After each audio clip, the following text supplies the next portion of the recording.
കാര്യം വീട്ടിൽ കഞ്ഞി കുടിക്കാനില്ല. പിതാവ് വളരെ സ്ട്രിക്റ്റാണ്. ഏതെങ്കിലും കുറ്റം കണ്ടു കഴിഞ്ഞാൽ ഏത്തയിടിക്കുകയും പലവിധ ശിക്ഷാ നടപടികളെല്ലാം ഉണ്ടായിരുന്നെങ്കിലും ഞാൻ കുസൃതിക്ക് ഒട്ടും കുറവില്ലാത്തവനായിരുന്നു. ഒരിക്കൽ ഞങ്ങളുടെ നാട്ടിൽ 2 വല്യമ്മമാർ എല്ലാ ആഴ്ചയും പ്രാർത്ഥനായോഗത്തിന് പോകുന്നത് കാണാറുണ്ട്. അവരങ്ങോട്ട് പോകുമ്പോൾ ഒരു ചൂട്ട് കെട്ടി കൈ പിടിച്ചുകൊണ്ടിങ്ങനെ പോകും. തിരികെ വരുമ്പോൾ അവർക്ക് വെളിച്ചം കാണാനാണ്, അവർക്ക് ടോർച്ചൊന്നുമില്ല. ഇതിങ്ങനെ നിരന്തരം പോവുകയും വരികയെല്ലാം കണ്ടപ്പോൾ ഞാനും എൻ്റെ കൂട്ടുകാരനും കൂടി അവരെ ഒന്ന് പേടിപ്പിക്കണമെന്ന് ചിന്തിച്ചു. യാതൊരു ബോധമില്ലാത്ത കാലമല്ലേ. രാത്രി 9-9:30 ഒരു തൊണ്ടിൻ്റെ സൈഡിൽ കൂടെയാണ് സാധുക്കളായ ആ വല്യമ്മമാർ നടന്നു പോകുന്നത്. ഞാനും എൻ്റെ കൂട്ടുകാരനും കൂടി ഒരു പൊന്തക്കാട്ടിൽ കയറിയിരുന്നു. അന്ന് കമ്മ്യൂണിസ്റ്റ് വച്ചാന്നാണ് പറയണത്. ഞങ്ങളുടെ നാട്ടിൽ ധാരാളം കമ്മ്യൂണിസ്റ്റ് വച്ചെല്ലാം ഉള്ള ആ കാട്ടിൽ കയറിയിരുന്നു.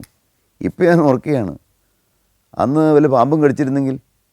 അങ്ങനെയുള്ള ചിന്തയൊന്നുമില്ല, അതിനുള്ള ബോധമൊന്നുമില്ല. എന്നാൽ ആ വല്യമ്മമാരിങ്ങനെ ചൂട്ടും കത്തിച്ചുകൊണ്ട് ഇങ്ങനെ അതിൽ ആ തൊണ്ടിക്കൂടെ ഇങ്ങനെ വന്ന് അവരിങ്ങനെ സാധുക്കൾ അതിങ്ങനെ പോകുന്ന സമയത്ത് ഒരു വലിയ കല്ലെടുത്തിട്ട് മുകളിലേക്ക് എറിഞ്ഞ് ഹല്ലേലൂയ എന്നും പറഞ്ഞ് ഞാനും എൻ്റെ കൂട്ടുകാരനോട് കളിയാക്കിയതെല്ലാം ഞാനിന്ന് വേദനയോടെ ഓർക്കുകയാണ്. എൻ്റെ ജീവിതത്തിൽ അങ്ങനെയുള്ള കുസൃതികൾ പലതും ചെയ്തതായിട്ട്, അങ്ങനെയുള്ള കോമാളിത്തരങ്ങൾ പലതും ചെയ്തത് ഞാൻ ഓർക്കുന്നുണ്ട്. ഒരിക്കൽ ഞങ്ങൾ വീട്ടിലേക്ക് ഞാനും എൻ്റെ കൂട്ടുകാരനും കൂടെ നടന്നു വരികയാണ്. ഞാൻ ഒരിക്കലും ബീഡി വലിച്ചിട്ടില്ല, പുക വലിച്ചിട്ടില്ല. എൻ്റെ കൂട്ടുകാരൻ സണ്ണി പുക വലിക്കുന്നയാളായിരുന്നു. ഞങ്ങൾ തമ്മിൽ ഉറ്റ സ്നേഹിതരെന്ന് പറഞ്ഞു കഴിഞ്ഞാൽ അടയും ചക്കരയും പോലെ അത്ര സ്നേഹിതരായിരുന്നു. ഞങ്ങൾ നടന്നു പോരുമ്പോൾ ഒരു വരമ്പത്തോടെയാണ് നടന്നു പോരുന്നത്. സ്കൂൾ വിട്ട് 4 മണിയാകുമ്പോൾ സ്കൂൾ വിടും. വരമ്പത്തോടെ ഇങ്ങനെ നടന്നു പോരുമ്പോൾ സണ്ണി മുമ്പിൽ പോവും. അദ്ദേഹം വീടി വലിച്ചുകൊണ്ട് ഇങ്ങനെ മൂക്കിക്കൂടെയൊക്കെ പുകയൊക്കെ വിടും. എനിക്ക് വീടി വലിക്കണമെന്ന് ആഗ്രഹമുണ്ടെങ്കിലും എനിക്ക് അതങ്ങനെ എന്തുകൊണ്ടോ സാധിച്ചില്ല. അദ്ദേഹം ഈ വീടി വലിച്ചിട്ട് വീടിയുടെ ഒരു തീപ്പൊരി, അവൻ ആ തീപ്പൊരി എടുത്തിട്ട് ഈ വീടി വലിച്ചതിൻ്റെ തീപ്പൊരി വെച്ചിട്ട് ഉണങ്ങി നിന്ന പുല്ലിൻ്റെ അടിയിൽ അങ്ങ് തീ കൊടുക്കൂ. ജസ്റ്റ് തമാശയ്ക്ക് വേണ്ടി ചെയ്തതാ. പക്ഷേ അതങ്ങ് കത്ത് പിടിച്ചിട്ട് ആ പ്രദേശത്തെല്ലാം കത്തിയിട്ട് ആ തെങ്ങ് നിന്ന് കത്തുകയാണ്. ഞാൻ നോക്കുമ്പോൾ ഒരാൾ ഓടി വരികയാണ്, അതിൻ്റെ ഉടമസ്ഥൻ. ഞാൻ ജീവനും കൊണ്ട് ഓടി. ഞാൻ ഒരു തെറ്റും ചെയ്തിട്ടില്ല, ഞാൻ മുമ്പിൽ കൂടെ പോകുന്നെന്ന് മാത്രമേ ഉള്ളൂ. പക്ഷേ ആ മനുഷ്യനെ ഞങ്ങളുടെ വീട്ടിൽ വരികയും അതിനെ തുടർന്ന് എൻ്റെ പിതാവിനെ പുതിരെ തല്ലുകയും, ഞാൻ ചെയ്യാത്ത കുറ്റത്തിന് ഒന്നും ചോദിച്ചില്ല, ആ മനുഷ്യൻ പറഞ്ഞത് മാത്രം കേട്ടിട്ട് തല്ലുകയും ഞാൻ സങ്കടപ്പെട്ട് ഏങ്ങലടിച്ച് കരഞ്ഞതായ കാലങ്ങളെല്ലാം ഓർക്കുന്നുണ്ട്. ഞാനും എൻ്റെ കൂട്ടുകാരൻ സണ്ണിയും ഞങ്ങൾ ഒറ്റ ഹൃദയമായിരുന്നു. എൻ്റെ പിതാവ് എന്നോട് പലപ്പോഴും പറയും, നീ അവൻ്റെ കൂടെ കൂട്ടുകൂടരുത്, അവൻ നിന്നെ ചീത്തയാക്കും, എങ്ങനെയെങ്കിലും പറയുമെങ്കിലും എനിക്ക് അവനെ വിട്ടുപിരിയാൻ പാടില്ലാത്ത അത്ര അടുപ്പമായിരുന്നു. ഒരു ദിവസം ഞങ്ങൾ ഒരു പദ്ധതി തയ്യാറാക്കി. ഞങ്ങളുടെ വീടിൻ്റെ അടുത്ത് പന ചെത്തുന്നുണ്ട്. 3-4 പനകളുണ്ട് ആ വീട്ടിൽ. ഈ പന ചെത്തിയിട്ട് കള്ളൊഴിച്ച് വയ്ക്കുന്നത് ഒരു മൺകുടത്തിലാണ്. ഞങ്ങളെ അന്ന് എഴുതാൻ പഠിപ്പിച്ച ആശാൻ്റെ വീടാണത്. ആശാൻ അല്പം പ്രായമായി, 10-65 വയസ്സായി. ആശാൻ്റെ കഴുത്തിങ്ങനെ ഇടറിയിരിക്കുക. അപ്പോൾ കഴുത്ത് പെട്ടെന്ന് ഇങ്ങനെ തിരിച്ച് നോക്കാൻ പറ്റില്ല.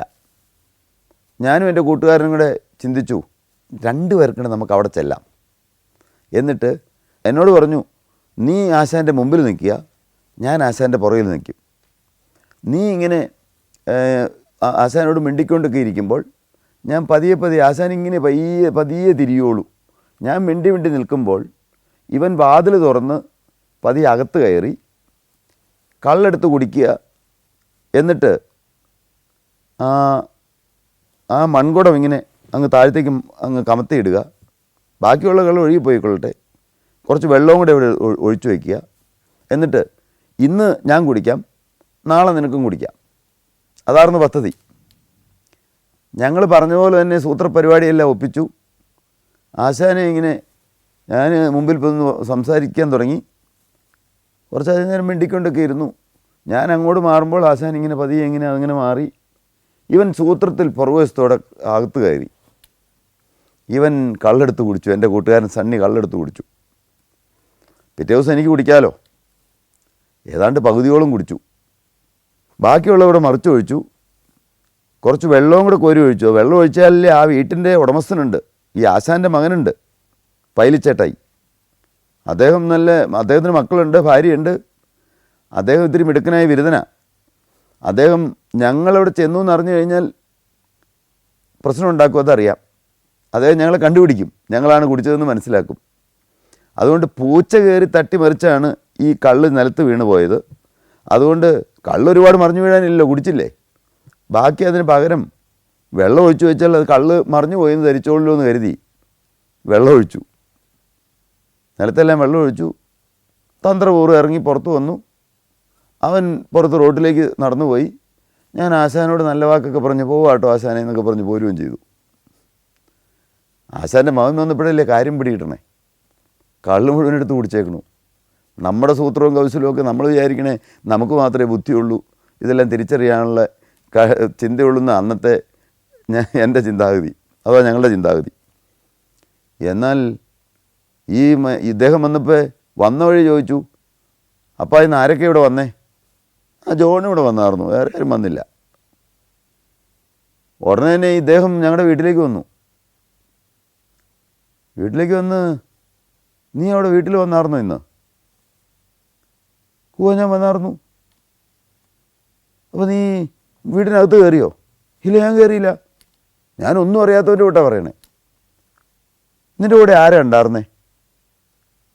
ഞാൻ പറഞ്ഞു, സണ്ണി എൻ്റെ കൂടെ ഉണ്ടായിരുന്നു. കാരണം പെട്ടെന്നൊരു ചോദ്യം ചോദിച്ചപ്പോൾ ഈ കള്ളത്തരം ചെയ്ത് മറയ്ക്കാൻ പറ്റുമല്ലോ. ഒരു കള്ളം പറഞ്ഞാൽ ആ കള്ളം ശരിയാക്കാൻ വേണ്ടി പിന്നെ 7 കള്ളം പറയേണ്ടി വരും എന്ന് പറഞ്ഞ മാതിരി ഞാൻ സണ്ണി എൻ്റെ കൂടെ ഉണ്ടായിരുന്നു. ഞങ്ങൾ രണ്ടുപേരും പിടിക്കപ്പെട്ടു.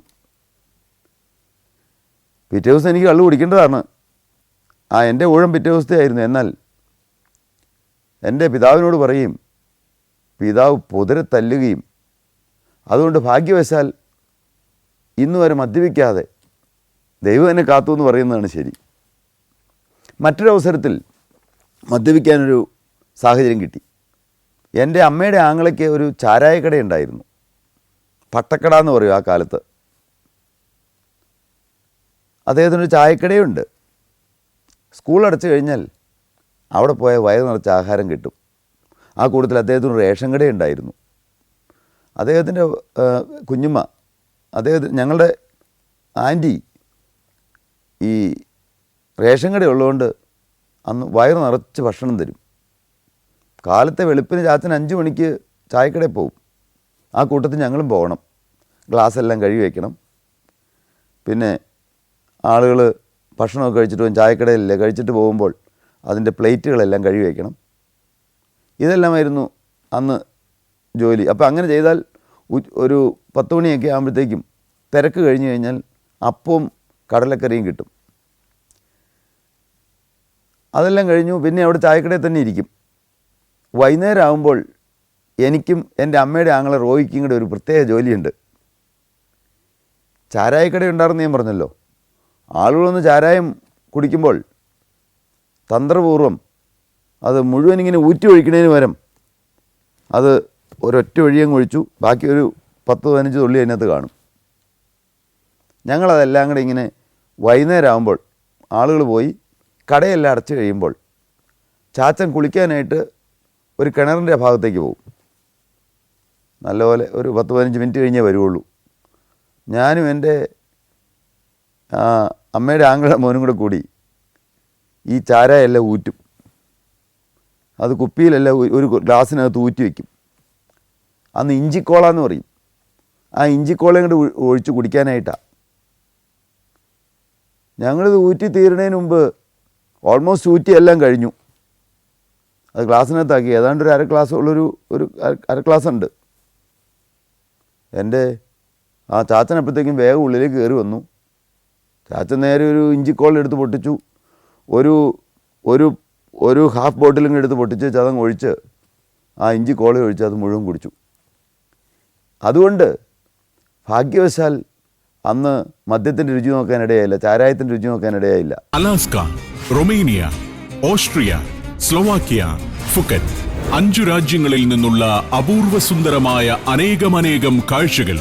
ഫുൾ HDയിലുള്ള ഈ അപൂർവ ദൃശ്യയാത്രാ വിവരണ ശേഖരം സ്വന്തമാക്കാൻ 99544422 എന്ന നമ്പറിലേക്ക് സഞ്ചാരം എന്ന് SMS ചെയ്യൂ. ഞങ്ങളൊരു പ്രാകൃതരെ പോലെ ജീവിച്ച മനുഷ്യരായിരുന്നല്ലോ. ഒട്ടും സംസ്കാരമില്ലാത്തവർ, വളരെ ദരിദ്രമായ കുടുംബ പശ്ചാത്തലം. അന്ന് ആ കാലങ്ങളിൽ എൻ്റെ ഓർമ്മ ഒരു 7ാം ക്ലാസ്സിലൊക്കെയാണ് ഞാൻ പഠിക്കണത്. വേനലവധിക്ക് ഒരു കുഞ്ഞു പശുവുണ്ട്.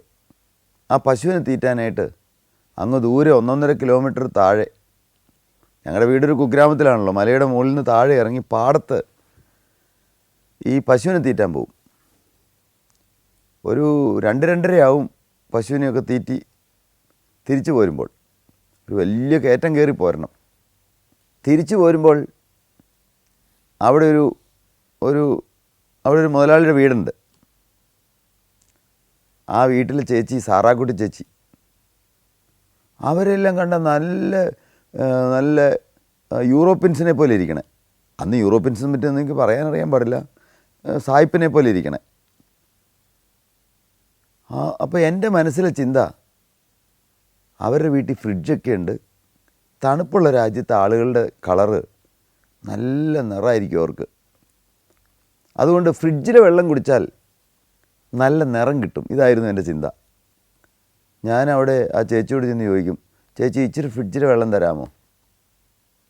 ആ ചേച്ചി കുറച്ച് ചോദിച്ചാൽ ഒരു കുപ്പി നിറയെ വെള്ളം തരും. ആർത്തിയോടെ അതെല്ലാം കുടിക്കും. അതിനെ തുടർന്ന് ആ വീട്ടിൽ നാരങ്ങ മരമുണ്ട്, നല്ല മധുരമുള്ള നാരങ്ങ. ആർത്തിയല്ലേ, കൊതിയല്ലേ, ചോദിക്കും. ആ ചേച്ചിയോട് ചോദിക്കും, ചേച്ചി ഒരു 2 നാരങ്ങ പറിച്ചോട്ടെ? ഒരു തോർത്തുകൊണ്ട് മാത്രമേ എടുത്തിട്ടുള്ളൂ എന്ന്. ചേച്ചി പറയും, പറിച്ചോ മോനെ എന്ന് പറയും. ഒരു കരുണാനിധിയായിരുന്ന ഒരു സ്ത്രീയായിരുന്നു അവർ. ഞാനിത് നാരങ്ങ പറിക്കാൻ കയറി കഴിഞ്ഞാൽ ആ നാരങ്ങ മുഴുവൻ പറിച്ച് ആ മരം ഒരുക്കും. ഒന്നും ആ ചേച്ചി മിണ്ടില്ല. അത്ര സ്നേഹമായിരുന്നു. അത് തുടർന്ന് ചിലപ്പോഴെല്ലാം പേരയ്ക്ക പറിച്ചോട്ടെന്ന് ചോദിക്കും. കൊതിയാണല്ലോ, ആർത്തിയാണ്. പേരയ്ക്ക പറിക്കാൻ പേരയെ കയറിയാൽ പരമാവധി പറിച്ച് മടിക്കുത്തിലാക്കി കൊണ്ടുവരും. പലപ്പോഴും ഞാൻ ഓർക്കുന്നുണ്ട്, അതിൽ നടന്നിങ്ങ് കയറി പോരുമ്പോൾ ആ വീടൊരു സങ്കേത കേന്ദ്രമായിരുന്നു. അവിടെ ചേച്ചിയോട് ചോദിക്കും, ഇച്ചിരി കഞ്ഞിവെള്ളം കുടിക്കാൻ തരാമോ? കഞ്ഞിവെള്ളം കുടിക്കാനുള്ള കൊതിയാണ്, നല്ല അരിയുടെ കഞ്ഞിവെള്ളം. ഞങ്ങളുടെ വീട്ടിൽ പുഴു പിടിച്ച അരി മാത്രമേ ഉള്ളൂ, അത് പലപ്പോഴും ഉണ്ടാകുകയുമില്ല. അപ്പോൾ ചേച്ചി കഞ്ഞിവെള്ളം ചോദിച്ചാൽ ആ ചേച്ചി ഒരിക്കലും കഞ്ഞിവെള്ളം മാത്രമായിട്ട് തരില്ല. ശകലം പറ്റുവിട്ട് ഒരു പാത്രത്തിൽ, ഒരു സ്റ്റീലിൻ്റെ പാത്രത്തിൽ, അവിടെ മൂലയൊരു അരഭിത്തിയുണ്ട്, അവിടെ ഇരുത്തി തരും. തന്നെയല്ല, എന്തെങ്കിലുമൊക്കെ കറിയും തരും. അന്നെല്ലാം ആ ചേച്ചി ഇന്നും ജീവനോടിരിക്കുന്നുണ്ട്. ഞാനതെല്ലാം, ആ കാലങ്ങളെല്ലാം നന്ദി നിറഞ്ഞ ഹൃദയത്തോടെ ഇപ്പോഴും ഓർക്കുകയാണ്. ഇങ്ങനെയൊക്കെ ആയിരുന്നെങ്കിലും കുടുംബത്തിൽ ദാരിദ്ര്യം, ഒന്നിനും കഞ്ഞി കുടിക്കാൻ മാർഗ്ഗമില്ല. അപ്പം പ്രാന്തൻ്റെ മക്കളെന്ന് വിളിച്ചിരുന്നു. അന്നെല്ലാം അപകർഷതാബോധം കൊണ്ട് തല കൊമ്പിട്ട് കരഞ്ഞു നടന്നായ കാലങ്ങൾ. എന്നാൽ കുസൃതിക്ക് ഒരു കുറവുമില്ലായിരുന്നു. ഞങ്ങൾ സ്കൂൾ വിട്ട് കഴിഞ്ഞാൽ ഗ്രൗണ്ടിലൊരു സ്ഥലത്ത് കബഡി കളിക്കുക എന്ന് പറയും. കബഡി കളിയെപ്പറ്റി 2 ടീമായിട്ട് നിൽക്കും. ഒരു ടീം ഇങ്ങനെ കബഡി എന്നും പറഞ്ഞ് ഇപ്പുറത്തെ ആ കോർട്ടിൽ ഒരു വരയൊക്കെ വരച്ചിട്ട് ഇപ്പുറത്തെ കോർട്ടിൽ കയറി വന്ന് അവരെല്ലാവരും കൂടി പിടിച്ച് ബലം പിടിച്ചാൽ അവരെ വിടിയിച്ചിട്ട് ഓടണം. അതാണ് കബഡി കളി അന്നത്തെ. ഒരു തവണത്തെ ഊഴ എൻ്റേതായിരുന്നു. ഞങ്ങൾ ടീമായിട്ട് കുറേ പേരുണ്ട്, 6-7 പേര് 2 സൈഡിൽ നിൽക്കുകയാണ്. എൻ്റെ ഊഴത്തിന് ഞാൻ ചെന്നു. ഞാൻ അവരുടെ കൂട്ടത്തിലേക്ക് ചെന്നു. അവരെല്ലാം കൂടെ എന്നെ വട്ടമിട്ട് പിടിച്ചു. എനിക്കൊരു രീതിയിലും വിട്ടിട്ട് പോരാൻ നിവൃത്തിയില്ല. അവരെന്നെ പിടിച്ച് അവിടെ തന്നെ ആക്കി. ഞങ്ങളുടെ ടീം തോറ്റു. അപ്പോഴാണ് എൻ്റെ തനിനിറം പുറത്തു വന്നത്. ഒരു ചെറിയ അന്ന് പറയണേ റൂളി പെൻസിൽ എന്ന് ഞങ്ങൾ പറയണേ. ആ പെൻസിൽ ഒരു ഇത്രയും നീട്ടമുള്ളൂ. ആ പെൻസിൽ വെച്ച് എൻ്റെ കൂട്ടുകാരൻ ജോമോൻ, ഞാനും ജോമോനും വലിയ ക്ലോസ് ഫ്രണ്ട്സായിരുന്നു, അവൻ്റെ പുറത്തിനിട്ട് ഒറ്റ കുത്ത്. പെൻസിൽ അങ്ങനെ കയറിയൊന്നുമില്ല, പക്ഷേ ഒരു ചെറിയ ഭാഗം ഒരു പാട് വീണു. അവൻ നല്ല കുടുംബത്തിലെ ആളാണ്. അവൻ്റെ അപ്പൻ്റെ അപ്പനെ അവൻ അപ്പായി എന്നാണ് വിളിക്കണേ. ഒരു ആട്ടിത്തമുള്ള മനുഷ്യനാണ് അദ്ദേഹം. വീട്ടിൽ ചെന്നപ്പോൾ, എൻ്റെ കൂട്ടുകാരൻ വീട്ടിൽ ചെന്നപ്പോൾ പുറത്തൊരു പാട്. വല്യാപ്പനത് കണ്ടുപിടിച്ചു. അപ്പോൾ തന്നെ ഇവനെയും കൂട്ടിക്കൊണ്ട്, അന്ന് ഞങ്ങളുടെ സ്കൂളിലെ ഹെഡ് മിസ്ട്രസിൻ്റെ പേര് പാറക്കുട്ടി ടീച്ചറാണ്. ഏതാണ്ട് 1.5 കിലോമീറ്റർ ദൂരെയാണ് സ്കൂളിൽ നിന്ന്, അത്രയും ദൂരെയാണ് ടീച്ചർ താമസിക്കുന്നത്. ടീച്ചറുടെ വീട്ടിൽ ചെന്നു, ഈ കാര്യമെല്ലാം പറഞ്ഞു. ഞാൻ പെൻസിൽ വെച്ച് പുറത്തിട്ട് കുത്തി. എൻ്റെ കൂട്ടുകാരന് ജോമോന് താല്പര്യം ഉണ്ടായിട്ടല്ല, ഞങ്ങൾ തമ്മിൽ കുത്തെല്ലാം കഴിഞ്ഞിട്ട് പിന്നെയും സ്നേഹമായിട്ട് കൂട്ടുകൂടിയേ പോയി. പക്ഷേ ഇവൻ്റെ അപ്പനത് കണ്ടുപിടിച്ചില്ലേ. തിരിച്ച് പിറ്റേ ദിവസം സ്കൂളിൽ വന്നപ്പോൾ ഹെഡ് മിസ്ട്രസ് എന്നോട് പറഞ്ഞു, നീ സ്കൂളിൽ കയറണ്ട, നാളെ നിൻ്റെ അപ്പനെ വിളിച്ചുകൊണ്ട് വന്നേക്കാൻ പറഞ്ഞു.